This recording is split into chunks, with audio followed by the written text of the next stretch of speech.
皆さんこんばんは。ワイワイニュースライブです。ワイワイニュースライブ山崎です。今日は2019年の7月の18日、木曜日ですね。時間がまたしても大幅に遅れまして、日本時間の夜の10時4分ということで、昨日と同じぐらいですね、1時間半以上遅れました。申し訳ありません。今日のメインテーマですけど、このコメント欄にアップしましたように、2008年9月15日のリーマンブラザーズ倒産をきっかけにした世界金融恐慌以降、なぜ日本だけが経済成長せずデフレが続いているのかということですね。これは単なる偶然ではないと。経済の循環でもない、自然的な循環でもないと。これはもう意図的に、日本だけ、をデフレ状態にして経済成長させないというロシアの国際金融マフィアの謀略なんですね。で、なぜかというと、結論から言いますと、要するに安倍晋三民主党政権を倒した後、安倍晋三が登場すると。で、彼の登場の大義名分を作るためなんですね。ということは、デフレが、長期デフレ、がずっと続いているということで、デフレを脱却しなくちゃいけないという大義名分を抱えて、彼は民主党の3年間の民主党政権の後ですね、登場したわけですよね。で、それがずっと続いているということで、要するにアベノミクスを合法的に実行させるために、その前に梅雨払いとして、デフレ状態を人工的意図的に日本だけ作ると。その目的は安倍晋三自公ファシスト政権を登場させて、彼らに合法的に日本国民の国民資産を略奪して、ロシアで国際金融マフィアが支配する実体経済ではなくて、価値を生まない、金融経済、あるいはマフィア経済、あるいは官製経済の方にほとんどを投入させるという一大謀略だったということなんですよね。ということで、今日の放送ワイワイニュースライブ通算で2817回目ですね。ということで、ずっと一元放送ですけど、ツイキャステレビのメディアを使って、音声も映像も今のところ問題ないということですね。ということで、今日の放送を始めたいと思います。そして、今週の月曜日のメインテーマ、参議院選挙ナンバー4、日経新聞7月14日付記事、改憲勢力3分の2に迫る与党過半数の勢いという記事は正確な記事なのか、あるいは改憲派勝利に向けた世論誘導記事なのかというメインテーマでして、そのYouTube 向けの表紙がですね、ちょっと遅れて今日来たんですね。これを紹介します。正確な記事なのかと、世論誘導なのかということで、この日経新聞の2019年参議院選、このでっち上げ記事をですね、どっちなんだということで、答えは山崎康彦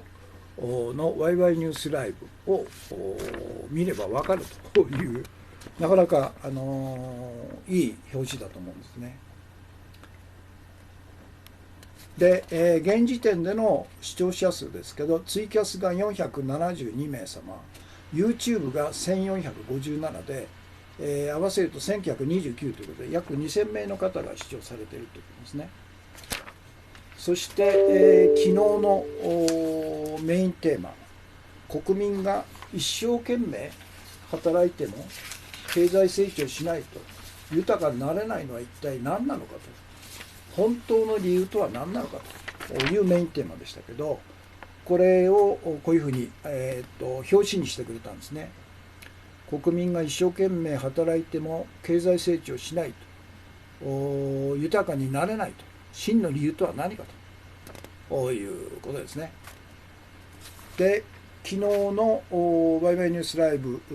の視聴者数ですけど、ツイキャスが413名様、YouTube が1203名様で、合計で1616名ですね。ということです。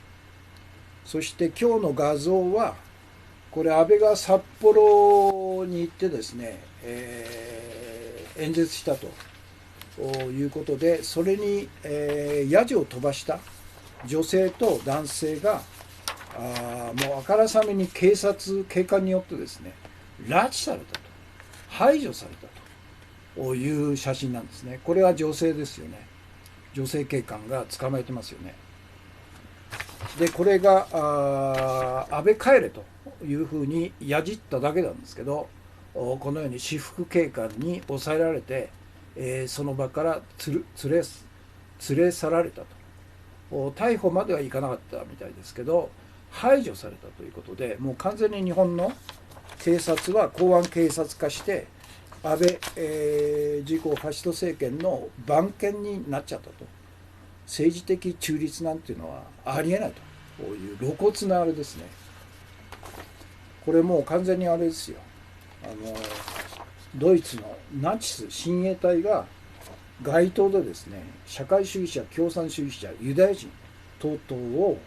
拉致していくと。そして強制収容所にぶち込むと。そして拷問して殺していくということが日常茶飯事で起きてたんですね。これとつながりますよね、こういうふうに。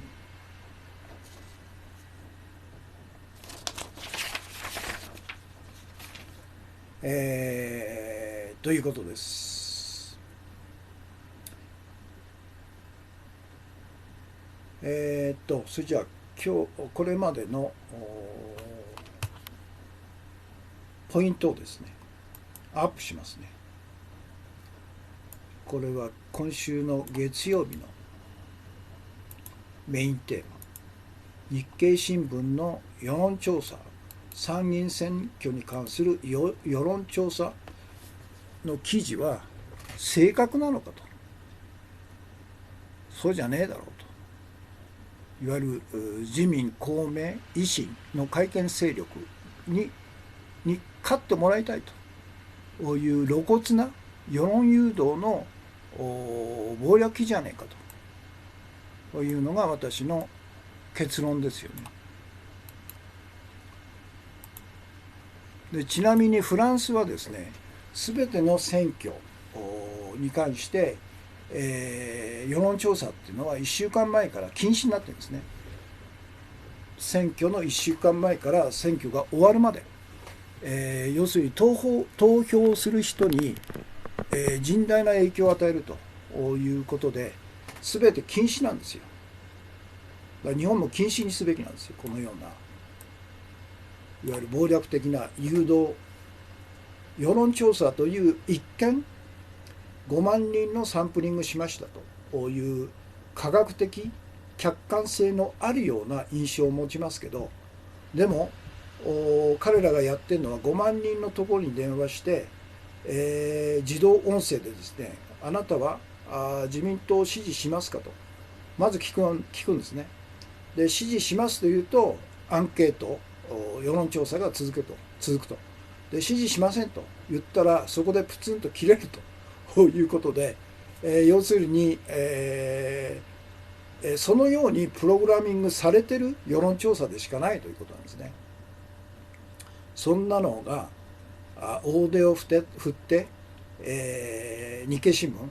あるいは共同通信で、共同通信が最悪なのは共同通信に加盟している各社ですよね。東京新聞含めた各社、地方新聞はほとんど加盟してますから、共同通信に参加している報道機関がそのまま共同通信のこのような世論誘導目的のでっち上げ記事をそのまま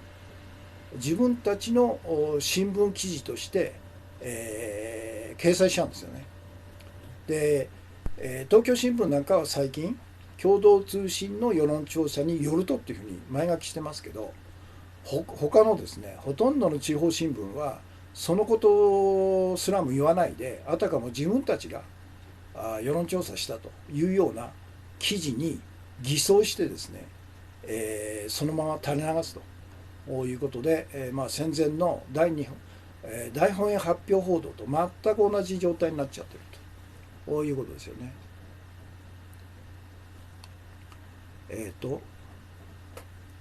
あるいはこの続きですね。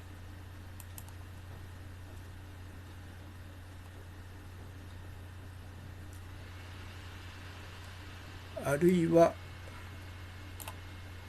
改憲勢力に勝ってもらいたいと、いわゆる憲法破壊をしてもらいたいというふうに日経新聞は思ってるから、改憲勢力が3分の2に迫る勢いだという嘘の報道を世論調査という名目で行うということなんですね。そして、月曜日の視聴者数ですね。だいたい2000名ぐらいになってますね、最近は。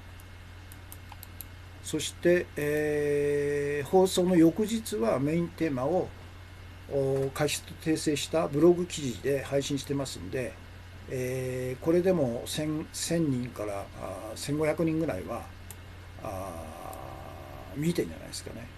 だから合わせて3000人ぐらいの方が視聴したり、あるいはブログ記事を読まれているということだと思うんですね。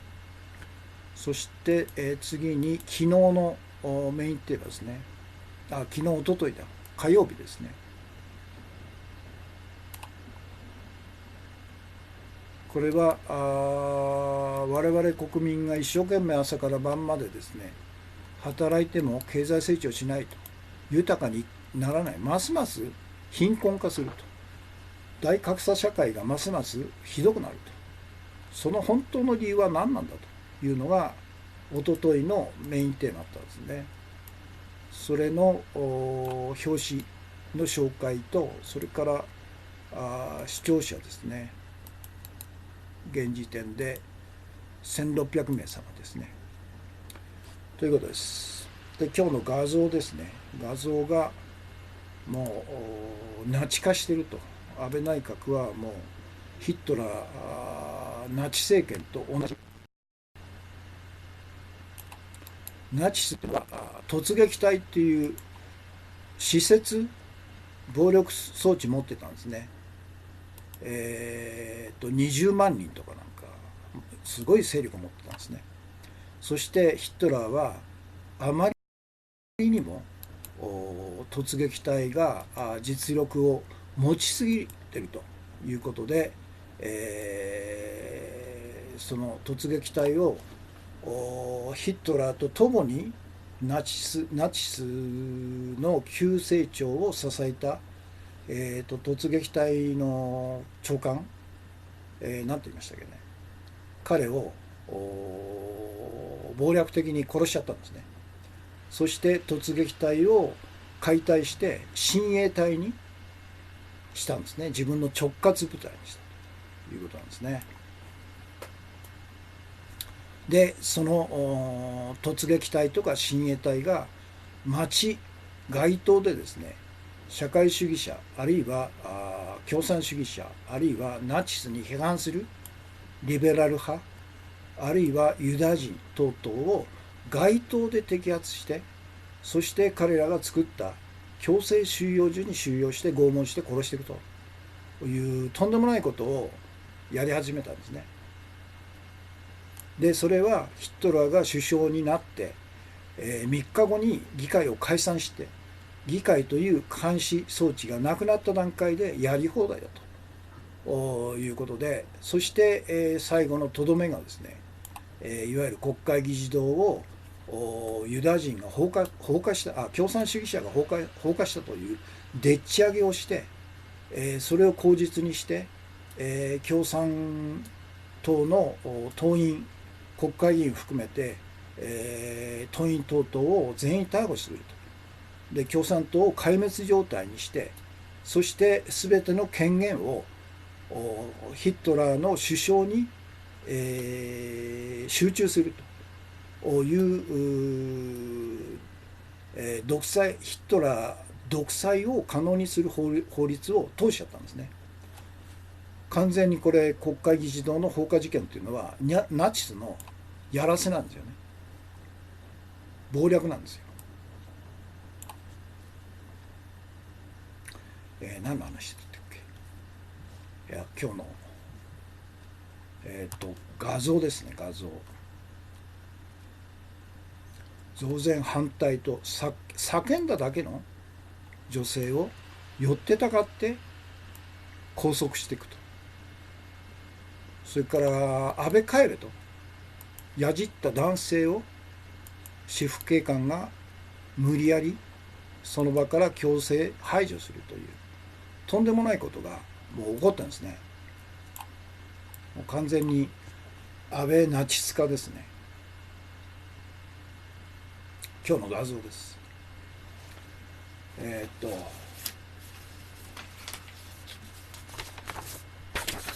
これが女性ですね。これが男性で、私服警官、北海道警察の私服警官の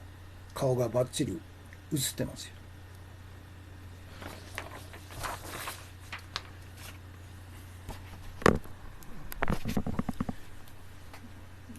だから単にやじるだけでこのように逮捕され、そしてその場から強制排除され、そしておそらく身柄拘束をされている間に名前とかですね、身分証明書を見せろと、あるいはズボンの中見せろと、カバンの中見せろ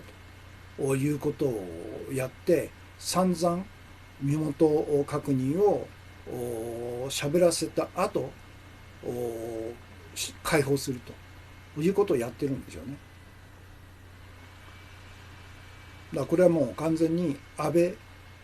晋三、そして菅官房長、そして杉田副官房長、そして、北村はじめ、このファシスト安倍、ファシスト菅官房長、そして杉田という元の警察庁刑事局長をやった公安官僚ですね。そしてその部下の北村はじめと、彼は今映画で大ヒットして4億円ぐらいの、収入になっていると、売り上げになっているということで話題になっている望月東京新聞記者の書いた新聞記者という本を原案にした映画ですね。これで出てくる内調のトップが北村はじめですよ。彼は警視庁の公安なんですね。公安官僚なんですね。それで内調の250名のスタッフを管理指揮してさまざまな謀略を行っているというとんでもないやつなんですね。で今日の注目情報ですねは山本太郎氏の長いインタビュー記事が日刊現代に今日昨日付かな、18日だから今日付か出てましたんで、これを今日の注目情報として入る安倍ですね。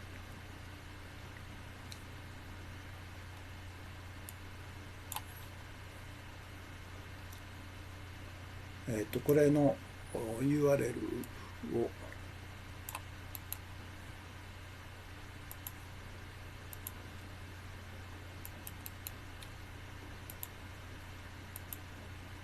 自公合わせて、20議席ぐらい、減らしたというふうに、彼が街頭演説の中で言ったみたいですけどね。20どころじゃないでしょと。私は39、38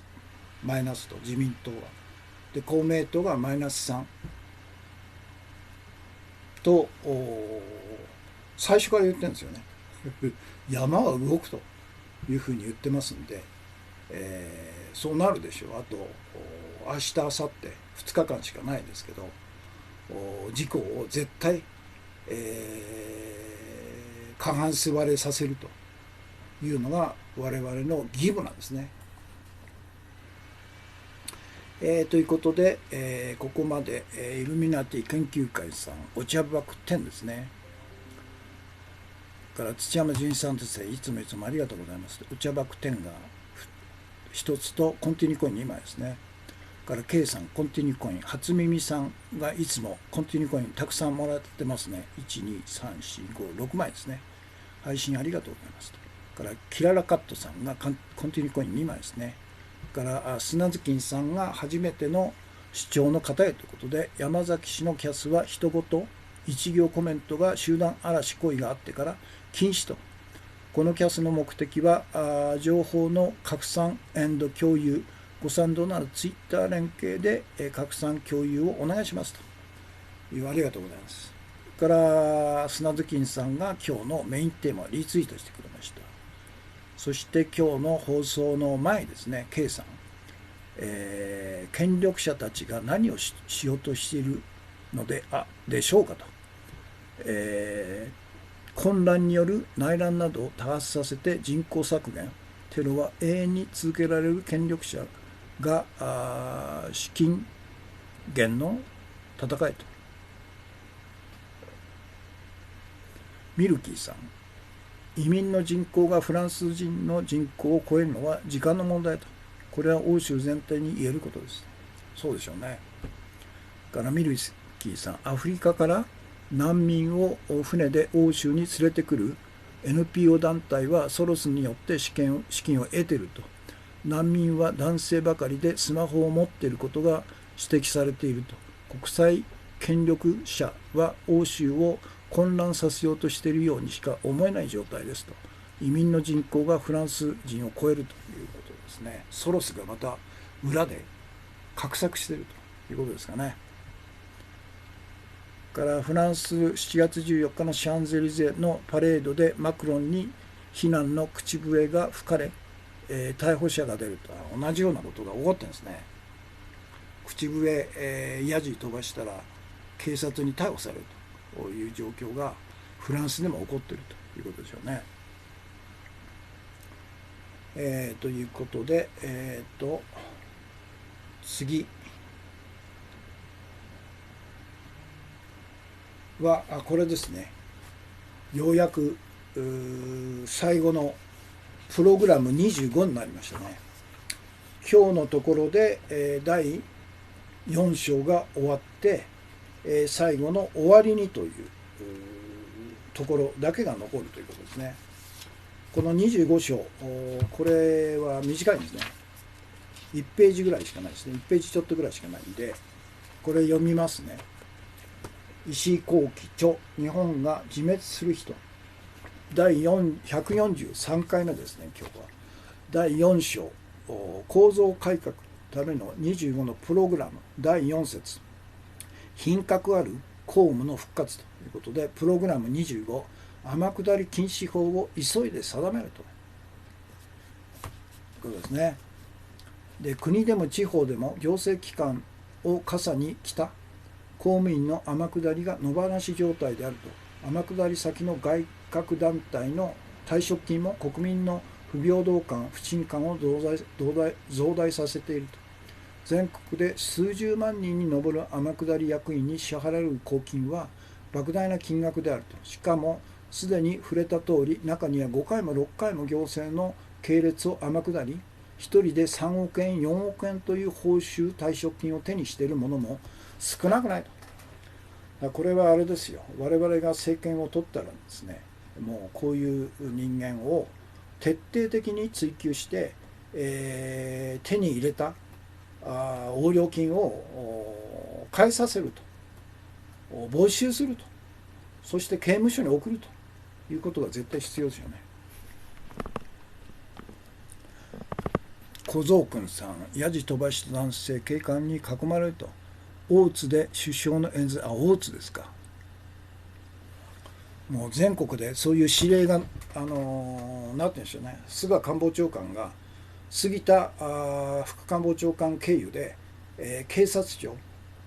警視庁、全国の警察にそのような命令を出しているから、こういうふうになってるんですね。で、私は平成10年、国家公務員の国の機関と密接な関係にある団体への天下りと高額退職金の重ね取りを禁ずるための法律を作ったと。この法案はその後民主党の案として国会に提出されているが、いまだに審議されないままとなっていると。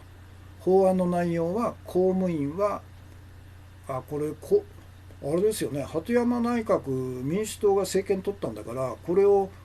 法案審議して可決すればよかったんですよね。何やってるんですかね、鳩山さん。法案の内容は、国家公務員は退職後5年間は国の機関と密接な関係を持つ団体の地位に、ついてはならないとし、同時に定年前の退職奨励も禁じると。また、外郭団体の給与は公務員と同等以下とするというものだと。公務員の退職金は生涯1回のみにすべきと思っていると。当たり前ですよ。で、要するに天下りを公務離職後5年間禁止することで、実際上元公務員としての影響力と65歳以上60年定年という年齢によって天下りをほとんど無意味にしようとするものだ。そうですね、給与や退職金も一般社会と大きな差はなくなると。この法律ができれば、中央官庁にとって公益法人やファミリー企業を作る意味は半減し、税金の無駄遣いも減ることになると。地方自治体でも条例等で天下り退職金を規制すべきであると。これなんで民主党政権3年間政権取ったのに、この、天下り禁止法案、これを成立させなかったのはね、おかしいよね。せっかく、この法案自体がもうできてるのに、あえてしないっていうのは一体何なんだということですよね。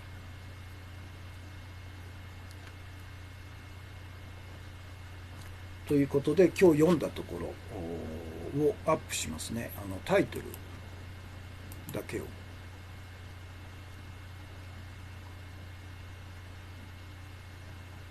推書本。これは素晴らしい本ですよ。よくあれですよね。全文、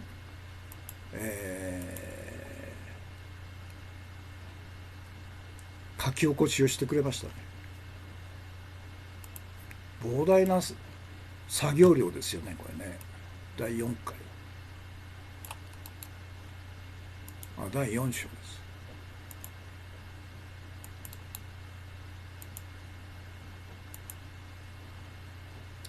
そして、プログラム25、天下り禁止法を急いで定めると。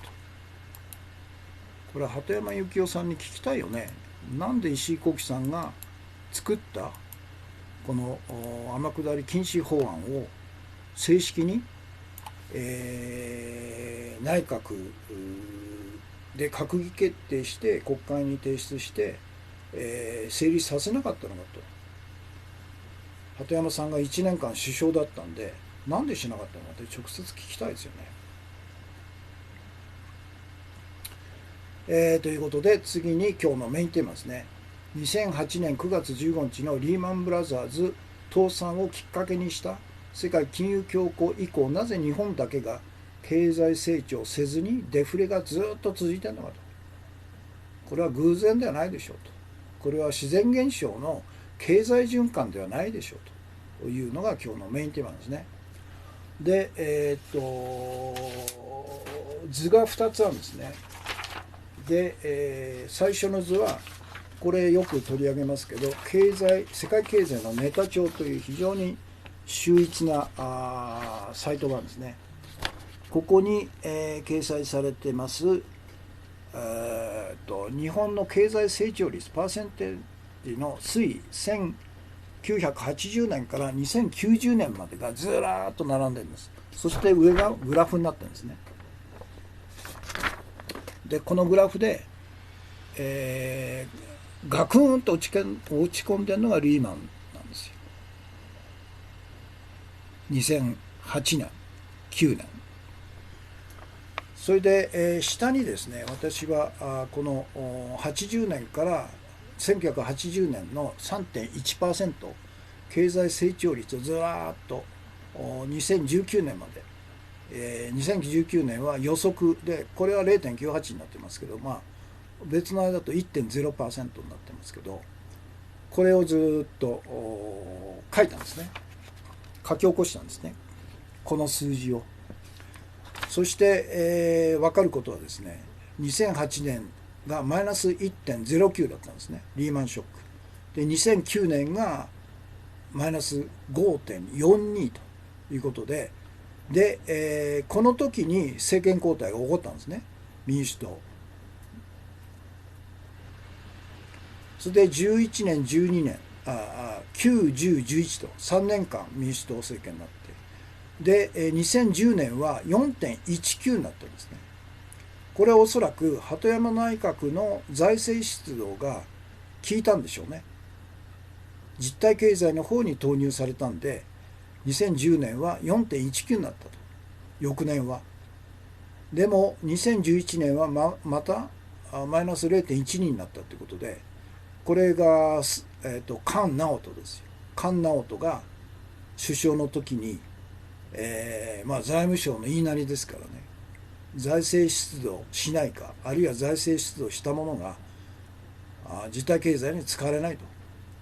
いうことなんですね。で2012年、1.50 ということで、この年の12月に安倍晋三が第二次内閣を組織したということなんですね。そして14年が 0.38 と、15年が 1.22 と、16年が 0.61 と、17年が 1.93、18年が 0.81 と、19年が 0.98 ということで、アベノミクス2013年からもう6年、1234567年、今年で7年ですね。全部で700兆円もの国民資産が使われているにもかかわらず、この惨憺たる低成長ぶりは一体何なのかということで、昨日一昨日のテーマはそうなんですね。なぜ我々が一生懸命働いても全然経済成長をしない、豊かにならないのは一体何なのかと。おかしいじゃないかというで、結局は経済には実体経済、利益を生む実体経済とは別にですね、利益を生まない金融経済、株とか債券とか国債とか、あるいは不動産とか、あるいはFX とか、あるいは商品先物とか、あるいはデリバティブ、金融派生商品というわけのわかんない金融商品等々を売ったり買ったりするということで、儲けた損したという、何の人のために利益を価値を生むっていうことは、人のために役に立つというのが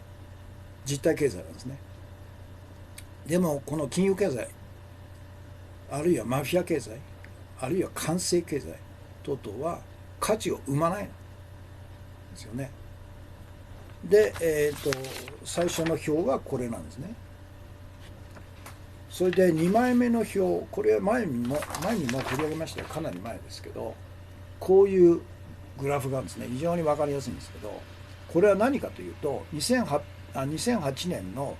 リーマン危機の時にですね、先進6カ国、アメリカ、イギリス、ドイツ、フランス、日本と、この6カ国の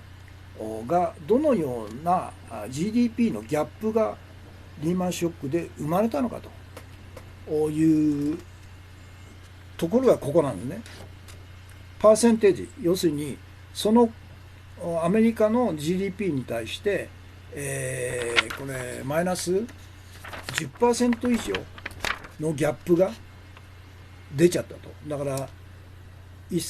アメリカの GDP ってまあ1500兆円とすると150兆円がマイナスになっちゃったよと、こういうあれなんですね。で次がイギリスで、次が、ドイツ、フランスで、赤いのが日本なんですよ。日本はマイナス 8% なんですね。だから500兆円に対して 8% ってことは40兆円のマイナスになったということですね、このリーマンショックによって。で真ん中のこれは何かというと、これは財政政策後なんですね。財政政策ってことは各国の政府財務省が財政出動した結果、このギャップがどうなったかということなんですね。でアメリカは半分ぐらい減ったんですね。 10% が 5% ちょっとになったと。で、イギリスはそんな減らないんですね。9.2% が 9.2 か違う 6.2% が、5.8% ぐらいになったと。それからドイツがこれが8.1 ぐらいがイギリスと同じですね。5.5 ぐらいになったと。でフランスはほとんど縮まってないと。で日本もですね、マイナス 8% がマイナス 6% になったということで、まあ、2% ぐらい改善されたっていうんですね。これが各国政府の財政出動の結果によってどれほどギャップが縮まったかというグラフなんですね。で一番こっち右側、これがですね、いわゆる金融政策後なんですね。金融政策ってことは先進6カ国の中央銀行、日本だったら日銀ですね、日銀の金融緩和政策によってギャップがどれほど縮んだかという結果なんですけど、アメリカはマイナスがプラスになっちゃったんですね。イギリスも大幅なプラスで、ドイツもかなり縮まって、フランスも縮まったと。で注目は日本なんですよ。日本は全く同じなんですこれ。財政、いわゆる財政出動してマイナス 0.6% ぐらいになったのが、金融政策後もマイナス 6% ってことは、日銀は金融緩和一切してないという証拠なんですね、これ。日本だけでしょ。ということは一体何なのかということですよね、この図で。でこの図は3つの部分に分かれると。一番右左か、図の左の部分は先進6カ国の政府による財政出動の結果、縮小したギャップ、GDP ギャップパーセンテージを表していると。だから左の部分は2008年リーマン危機直後の先進6カ国の GDP ギャップパーセンテージを表したんですね。そして真ん中が先進6カ国の政府による財政出動によってギャップがどれほど縮んだかと。で一番こちら側が右側が中央銀行による金融緩和政策の後、ギャップがどれほど縮んだかという非常に貴重な資料なんですね。で結局日本は財政出動してマイナス 8% がマイナス 6% になったと。でも金融政策を一切しないからマイナス 6% のままということなんです。すなわち日本の日銀だけが金融緩和政策を全くしなかったという証拠なんですね、これ。誰も言わないんですけど、そういうことなんですよ。なぜずーっとデフレなのかっていうのは、あのいわゆる直後の民主党政権は財政出動したわけですよね。それで、2010年マイナス2009年がマイナス5.42が2010年はプラス4.19になったの。劇的に回復したんですね。これは民主党政権、特に鳩山内閣の財政出動が功を奏したということなんね。でも問題はここで、中央銀行による金融緩和政策が一切なされてないと。これ白川総裁ですよ。これ白川日銀総裁、一切しないと。だからインフレに対して反対してたんですね。インフレになると、金融緩和するとインフレになるというバカなことをずっと一応建前へ言ってて、金融緩和一切しなかったという日本だけです。これは白川が自分でやったんじゃなくて、もうこの辺を全部、命令してるのがロシアの国際金融マフィアが実質的に支配する BIS ですよ。バーゼルにある国際決済銀行というわけのわかんない、各国の中央銀行の中央銀行という、ここを全部ロシアが抑えてますんで、ここが全て世界各国の金融政策を実質的に決めてるんですよね。で、日本だけ金融緩和させなかったと。それは何なのかと、なぜなのかと。それはロシアと国際金融マフィアが支配する BIS 国際決済銀行に日本だけデフレ状態にして経済成長させないように誘導させたということなんね。でその目的は何かと。その目的は日本だけデフレを意図的に深刻化させて民主党政権を崩壊させると。そしてその後安倍晋三政権を樹立させてデフレ克服を名目にしたアベノミクスを合法的に実行させるためという非常に巧妙にですね仕組んだ一大謀略なんですね。でアベノミクスとは一体何なのかということなんですけど、今安倍はアベノミクスとあも言わないですね。それはロシアの国際金融マフィアが彼らの代理人である安倍晋三とから黒田日銀総裁に命じて、それとメガバンクですね命じて、日本国民の国民資産を合法的に略奪して、そして実体経済ではなくて彼らが支配する金融経済、マフィア経済、官製経済に投下させて、彼らの最終的には懐に転がり込ませるという一大謀略なんだということなんでね。ということでこれは続きますけどね、こう考えると納得するんですね。日本だけはなんでこんな低成長、現在も低成長ですね。もういい餌になってるんですよ。ロシアと国際金融マフィアによって日本っていうのは骨の髄までしゃぶるというふうに決めてるんですよね、彼らはね。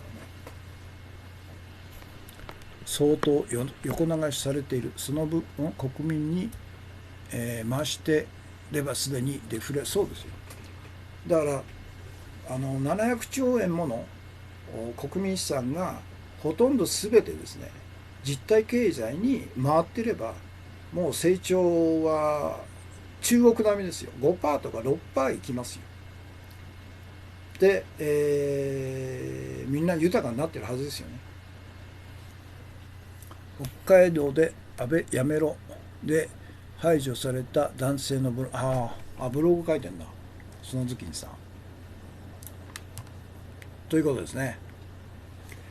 ということで今日のメインテーマポイントだけちょっとアップしますね。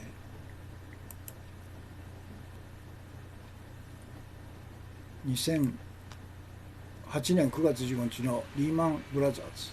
倒産をきっかけにして世界金融恐慌以降、なぜ日本だけがデフレ状態低成長なのかと。異常ですよね。でこのリーマンブラザーズの倒産も、これ本来だったら彼らは倒産しないで救済できたんですよね。ロックフェラーとか、あるいはAGF とか、ほとんどのいわゆるロシアド系の金融機関は莫大なアメリカオバマ政権の時に、アメリカの FRB と、それからアメリカ政府、連邦政府の税金を投入して、救ったわけですよね。だからリーマンブラザーズも当然ながら救えたんですよ。でも救わなかったんですね、意図的に。なぜか。一つはリーマンブラザーズほどの大銀行も潰せばですね、ものすごい衝撃が世界中に広がるというショック療法のショックのネタとして使ったということと、それからリーマンブラザーズっていうのはFRB のアメリカ中央銀行と言われる、私立銀行 100% 私有銀行なんですけど、この株主の中の少数派であるロックフェラー系の金融機関だったんですね。だからゴールドマン・サックスの対抗馬として張り合ってたんです。張り合ってたんですよ。その当時の財務長官がリーマンブラザーゴールドマン・サックスの CEO だったなんとかというやつで、それが敵であるリーマンブラザーズを、これはいい機会だって言って潰しちゃったんですね。でその衝撃で、あの大銀行、世界の金融業界で、ゴールドマン・サックスと覇権を争うほどの投資銀行のリーマンブラザーズさえも倒産したんだということで、それが一気にですね、金融恐慌に、世界中の金融恐慌に爆発しちゃったんですね。それも意図的にやられたということでしょうね。日露戦争も闇の世界史155ページに史父がどのように高橋コレキヨに動いたのか書いてありますと、骨の髄までしゃぶられて、最後は列島は核のゴミの墓場にされる予定だと、そういうふうに彼らは決めてるんですよ。骨の髄までしゃぶるっていうことと、日本は原爆を2つ落として、そして、2011年の福島第一原発、これもやらせだと私は思いますけどね、によって、日本人は核で被爆させて、消滅させるというふうに彼らは決めてるんですよね。何でしたっけ。そっか、これのあれですね、今日のメインテーマの続きですね。それで画像が1として、1980年から2019年だから39年間の日本の経済成長率のリストなんですね。これは全部は無理かな。で1980年は 3.18、 高度成長してたんですよ、1980年。だからこの頃は財政出動、あるいは中央銀行の金融緩和にしても実体経済の方に流れたんですね。だから今ほど金融経済が巨大化してなかった頃ということで、1984年なんか 4.50 ですから、日本は貿易大国だったんですね。円が、強い円で、1ドル125円ぐらいだったんですよね。でアメリカのリーガンが貿易赤字、財政赤字で、円高円安だ。円安をどうにかしろということで、一気に、プラザ合意によって、円高に持ってっちゃったんですね。1ドル125円という倍に上がっちゃったということで、大不況が来ると、円高大不況が来るということで、日銀が金融緩和したと。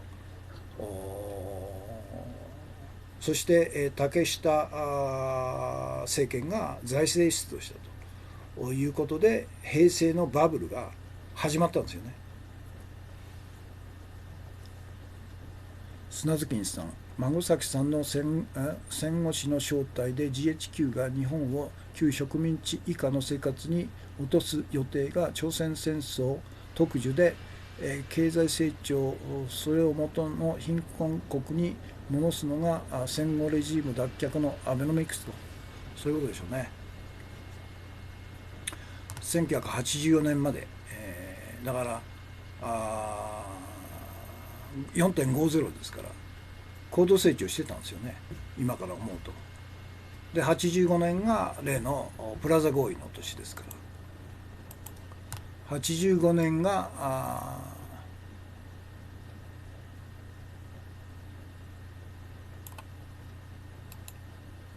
5.23、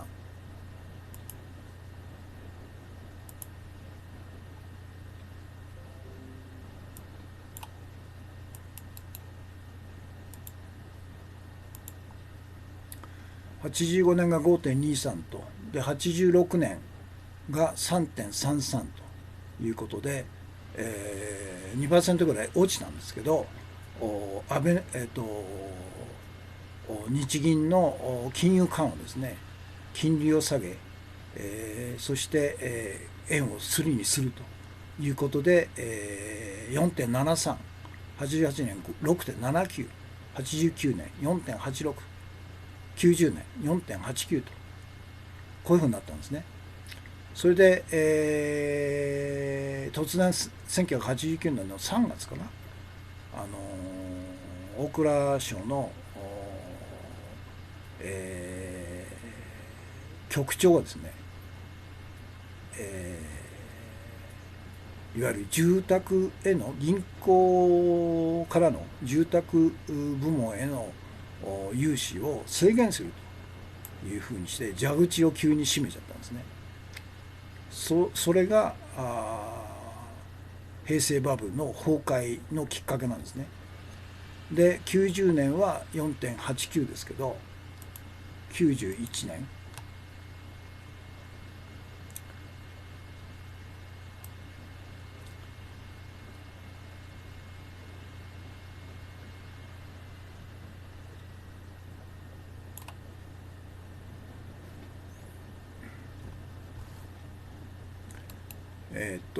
91年が 3.42 で、92年が 0.85、93年はマイナスですよ、 0.52 になっちゃった。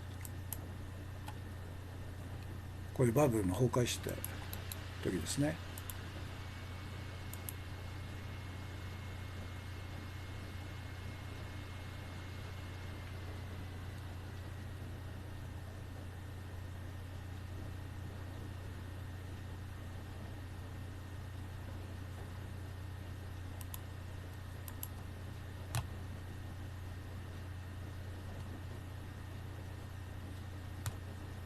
それで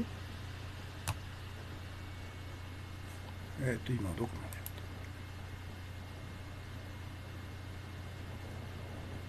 た95年96年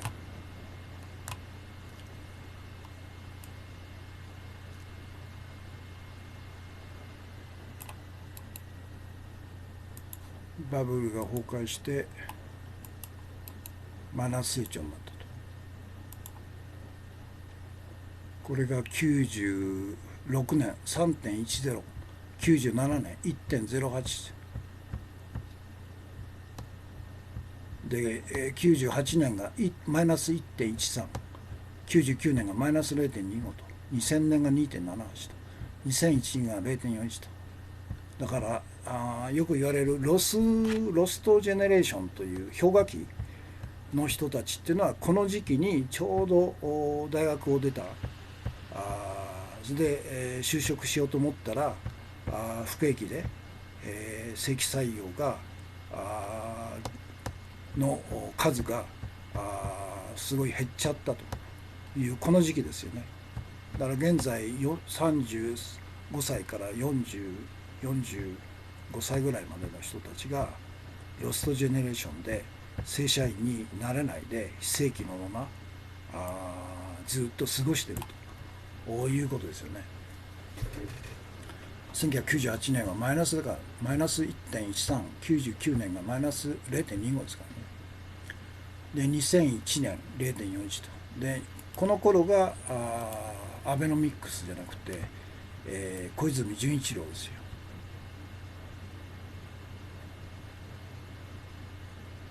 小泉純一郎の新自由主義という規制緩和、小さい政府ですね。2002年それで 0.12、1.53、2.21、1.66、1.42、1.65ということで、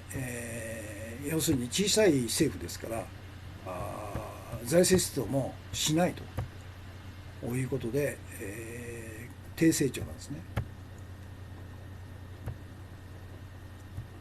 で2006年までが小泉内閣で2007年が安倍の第一次内閣ですね。 1.65。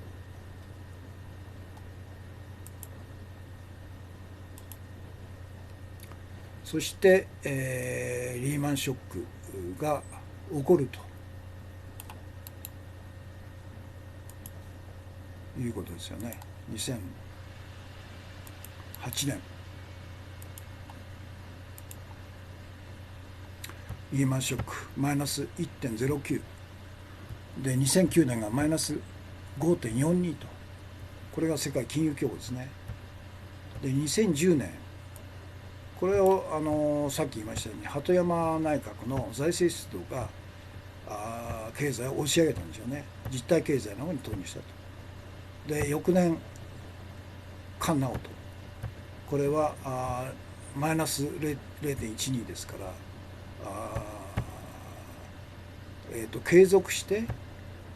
鳩山内閣に続いて、財政出動で実体経済の方に入れればいいんだけど財務省が反対して、やんなかったんですよね。マイナスになったと。そして2012年は 1.50 になって、この年の12月に安倍が第二次安倍内閣を成立させたんですね。それで13年からアベノミクスと現在まで膨大な国民資産財政出動と金融緩和をやって700兆円もの国民資産を投入してもこの低たらく 1.50、2.0、0.38、1.22、0.61、1.93、0.81 で今年の予測 0.98 で、これは一体何なのかっていうんで、これは火曜日のメインテーマでしたね。実体経済の方にほとんどいってないからだということなんですね。そして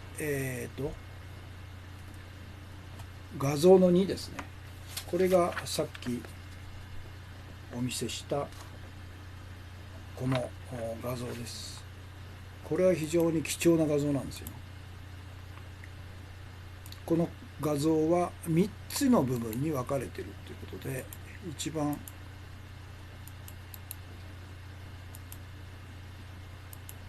マイナス4。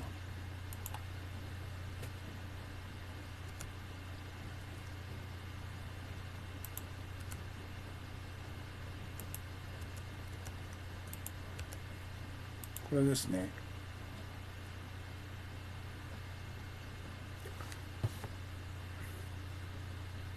これは先進6カ国、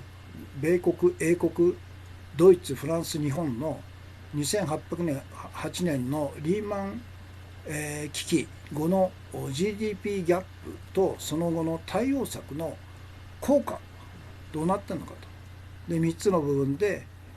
一番左これですね。これがリーマンショックによる GDP のギャップパーセンテージ、みんなマイナスになってるんですね。アメリカがマイナス 10% と軒並みマイナスになって、で真ん中が各国政府の財政出動によって、どれほどギャップが縮まったかと。でこっちが一番、右側がこれが各国の中央銀行の金融緩和によってどれほどギャップが縮まったかということで、アメリカとイギリスはプラスになったんですね。でドイツも大幅に、ギャップが縮まって、フランスも縮まって、日本だけが全く同じなんですよ。これマイナス 6% で変わらないということは、白川総裁は一切金融緩和しなかったということでしょう。それはなぜなのかということですよね。この図の中で金融政策によるこの金融政策の部分でよく分かることは、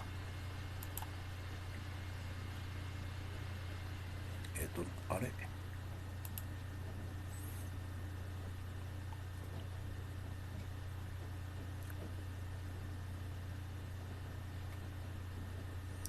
で、3つと、そうか、図の左部分で、真ん中中央とから右の部分ですね。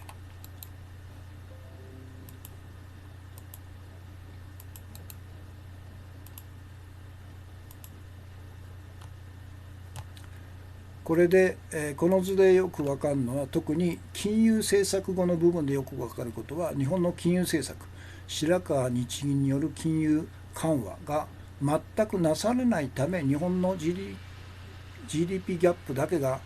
全く縮小してないという、こういう事実なんですね。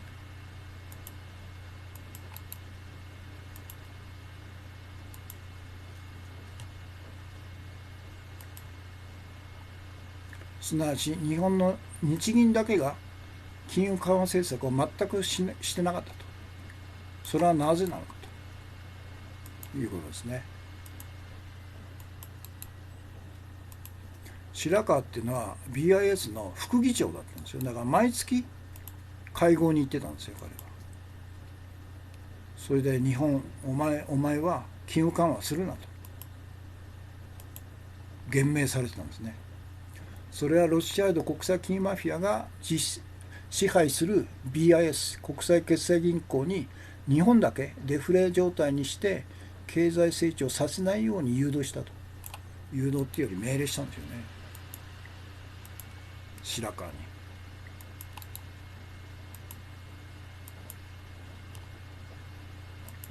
その目的は日本のデフレを意図的に深刻化させて、民主党政権後に安倍晋三政権を樹立させて、デフレ克服を名目としたアベノミクスを合法的に実行させるためと。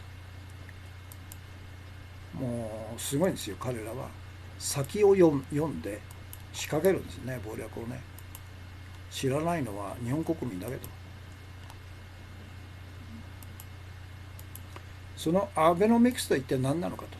それはロシアの国際金融マフィアが彼らの代理人である安倍晋三首相と黒田日銀総裁とメガバンクを使って日本国民の国民資産である税金と、それから日銀が創造する信用創造1万円札、これを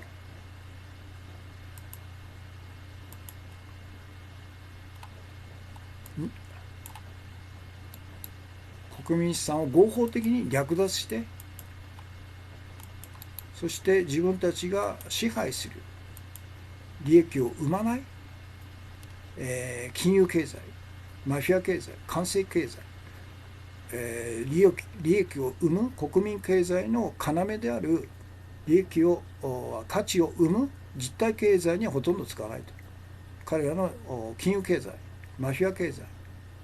官製経済に投下させるという目的なんですね。で一大暴略なんですよこれ。誰も言わないですけどということです。今日のメインテーマはそういうことですね。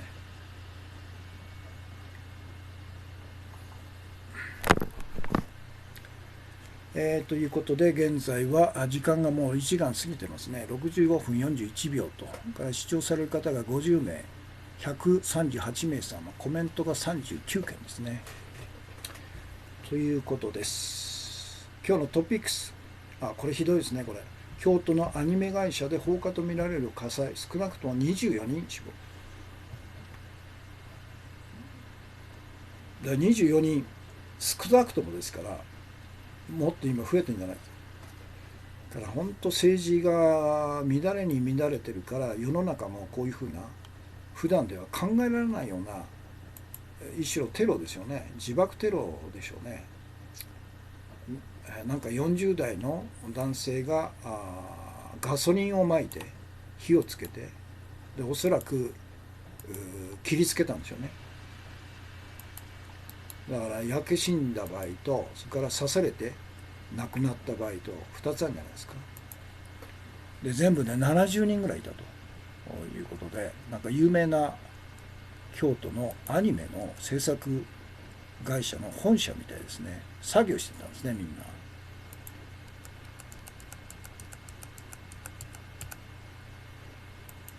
もう完全にあるんですよ、自爆テロに似てますよね。なんか勝手に、勝手にパクられたとか、勝手に、使われたとか、殺してやるとか叫んで乱入してきたっていうんですね。もう完全にあれですよ、安倍自公ファシスト政権がもう7年この権力を支配してる中で、世の中がもう散々乱れてくるという中で、こういう凶暴な、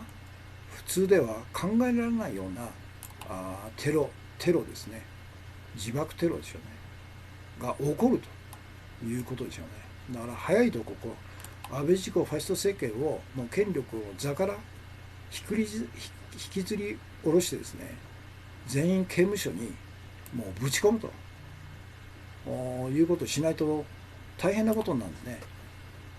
近くのガソリンスタンドで40リットル購入して発電機を動かすためと言い、そうなんだ、台車に乗せて立ち去ったようです。ひどいですね。だから単に灯油じゃなくてガソリンですから、ものすごい燃焼力があるんですよね。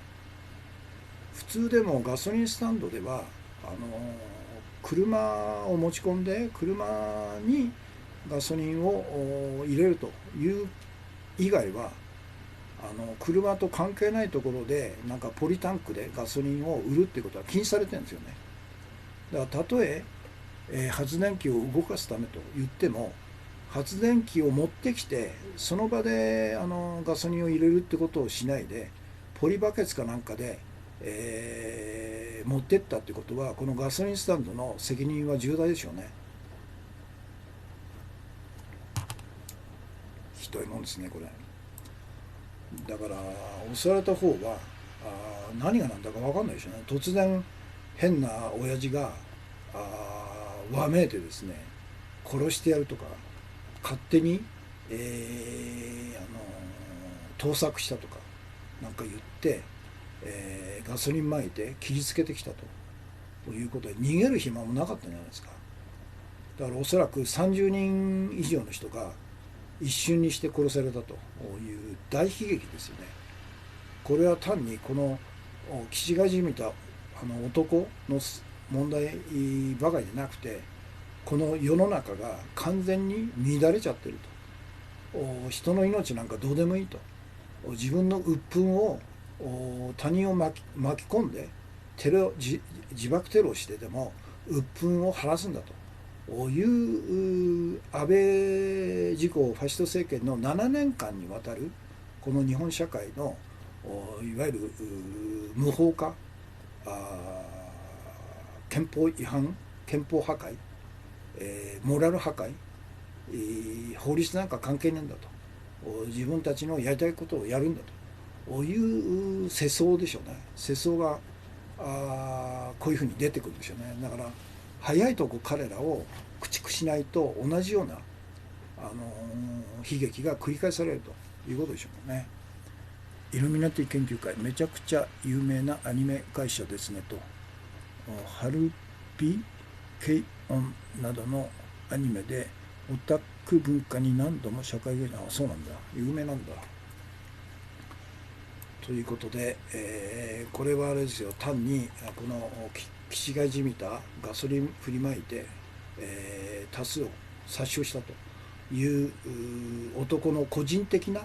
恨みで、原因は分かったというふうにすべきじゃないですよ。これはもう完全に安倍自公ファシスト政権の7年間の日本国内のモラル破壊、社会破壊、正義がないんだと、世の中は力なんだと、暴力なんだ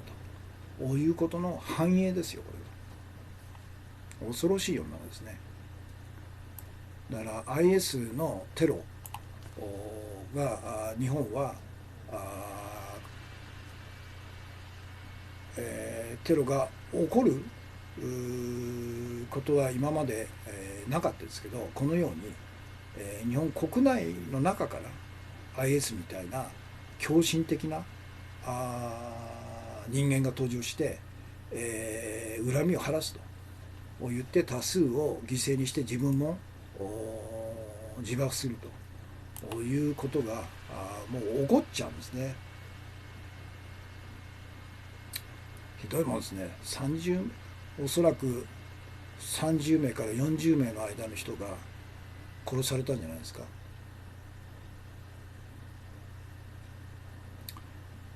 だから何のあれですよね、想定もしてないから防御もしてないと、もう扉とか玄関なんかオープンに誰でも来てもいいですよという無防備状態でしょうね。砂月さん、秋葉原、無差別殺人事件といい、山売り園といい、そうですね、今回といい社会が崩壊していくという、そうですね、山売りもそうですよね。山売り事件もね、まともな社会だったら起こりえないでしょうね。そういう人間はいろんなところでチェックされますから、そういういわゆる弱者が集まってくるところで、介護とかですね、あるいは障害者の支援するような職場にそもそもそういう人間が立ち入ってくること自体がありえないんですよね。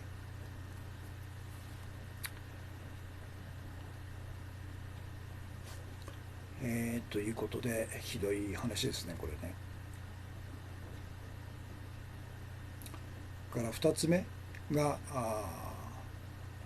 なんだヤジですね。安倍やめろのヤジ飛ばした男女を道警排除と首相街頭演説中と毎日新聞です。この記事はですね、毎日新聞全部無料で読ませてますね。ほとんどの記事が興味あると思って読もうとしたらほんの最初だけで、あとは有料ですってなっちゃってて、バカだよね。自分たちの首を絞めてんだよね。せっかく読みたいなと思う記事を有料化してるという。から新潟での魔の3回生が秘書暴行、自民は参議院終盤で自滅の連鎖という。もう自民党は崩壊の過程、自分で崩壊するという過程に入ったんでしょうね。公明党も入っていると。自公が共に自らを破壊するという、あまりにもレベルが低いんで、無造無造の人間が集まってきているということで、こういうことが起こるんでしょうね。猫太郎さん、こんばんは。冒頭で、画像紹介された強制排除された札幌の女性の手記ですと。殺駅前で大声を出した人間の、先ほどの男性とそれから女性の、ブログ記事自らのあれがもうすでに、いろんなところに配信されてるんですね。これはいいことですよね。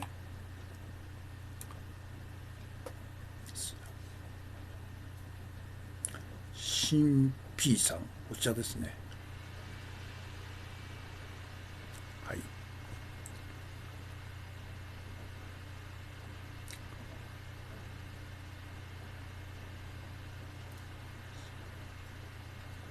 それから今のが新潟ですよね。で、福島、元大臣の天狗の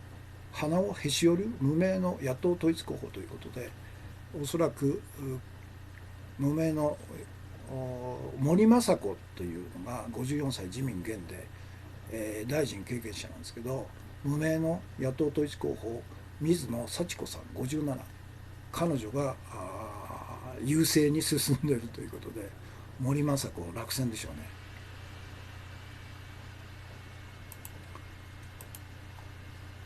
だこの23日、今日明日明後日で、自民党は大崩壊するんじゃないですか。新潟、そして福島、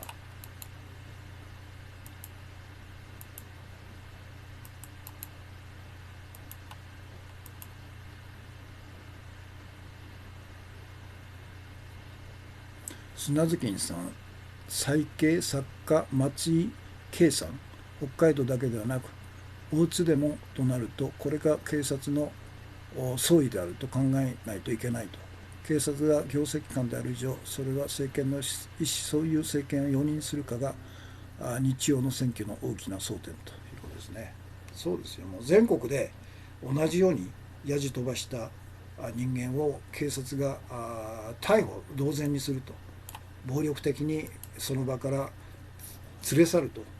こういうことをしてるってことは、もう完全にさっき言いましたように安倍以下の彼らが命令してるからですよ。前警察庁に。福島で、これ予想ですね。森雅子が負けてるという予測が出てますね、これ。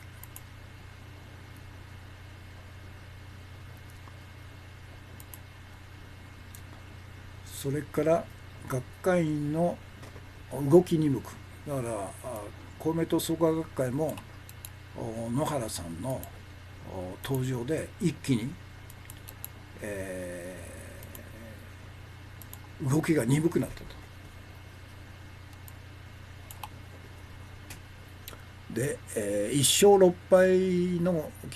可能性があるよという危機ですよという、すごいですね、これね、日韓現代。